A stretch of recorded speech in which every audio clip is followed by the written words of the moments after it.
एक बार की बात है, हमारे दुनिया से ज्यादा दूर नहीं, एक जादुई जगह में एक कैंडी परी रहती थी, जिसका नाम लीरा था।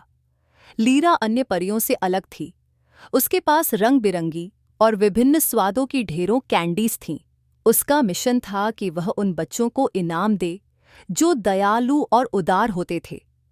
वह गांव-गांव में उड़ते हुए ऐसे बच्चों की तलाश में रहती थी जिनके दिल में अच्छाई भरी हो। एक दिन लीरा ने एक छोटे और दोस्ताना गांव रोज का दौरा करने का फैसला किया। उसने एक खास योजना बनाई और अपने जादू से खुद को एक गरीब बूढ़ी औरत में बदल लिया, जो फटे पुराने कपड़े पहने और एक साधारण लकड़ी की छड़ी पर झुकी हुई थी। वह गांव के चौक में एक बड़े पेड़ के नीचे जाकर बैठ गई, जहां उसने छाया में आराम किया। थोड़ी ही देर में दो छोटे बच्चे, जिनका नाम एली और मिलो था, वहां से गुजरे। उनके हाथ में ताजा बेक किया हुआ एक रोटी का टुकड़ा था, जो उनकी मां ने उन्हें उनके परिवार के रात के खाने के लिए बाजार से खरीदने भेजा था। जैसे ही वे बूढ़ी औरत के पास से गुजरे, एली ने उसके थके हुए चेहरे को देखा और उसे चिंता हुई। उसने धीरे से अपने भाई मिलो को कोहनी मारते हुए कहा, क्या तुम्हें लगता है कि वह ठीक हैं? दोनों उसके पास गए और एली ने प्यार से पूछा, माँ जी, क्या आप ठीक हैं? क्या हम आपकी कुछ मदद कर सकते हैं? बूढ़ी औरत ने ऊपर देखा। उसकी आंखों में कृतज्ञता थी और वह धीरे से बोली, मैं बस थोड़ी भूखी हूं मेरे बच्चे। बिना किसी हिचकिचाहट के एली ने उन्हें वह रोटी का टुकड़ा दे दिया जो उन्होंने अभी खरीदा था। ये लीजिए, आप इसे ले सकती हैं, उसने मुस्कुराते हुए कहा। मिलो ने सहमति में सिर हिलाया, हालांकि उसे पता था कि बाद में उन्हें अपनी मां को यह समझाना होगा।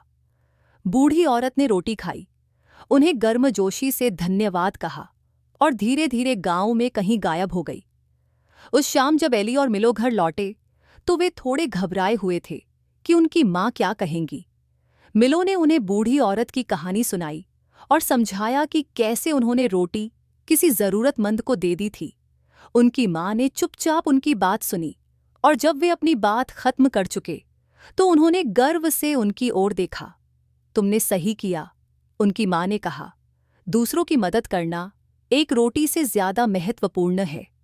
अगर हमारे पास रोटी नहीं होगी तो हम दूध भी पी सकते हैं। उनकी मां की इन बातों से वे राहत महसूस करने लगे और फिर मिलकर दूध और फलों का साधारण खाना खाया।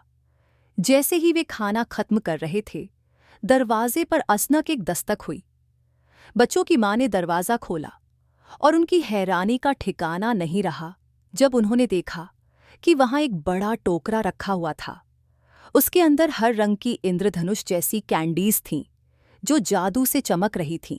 कैंडीज के ऊपर एक छोटा सा हाथ से लिखा हुआ नोट रखा था, जिसमें लिखा था, एली और मिलो के लिए आपकी दयालुता और उदारता के लिए धन्यवाद। आपके अच्छे दिल को नजरअंदाज नहीं किया गया है। इन मिठाइयों को मेरी कृतज्ञता के रूप में स्वीकार करें। प्यार के साथ, कैंडी परी। बच्चों के चेहरे खुशी से चमक उठे जब उन्हें एहसास हुआ कि बूढ़ी औरत असल में छद्मवेश में कैंडी परी थी।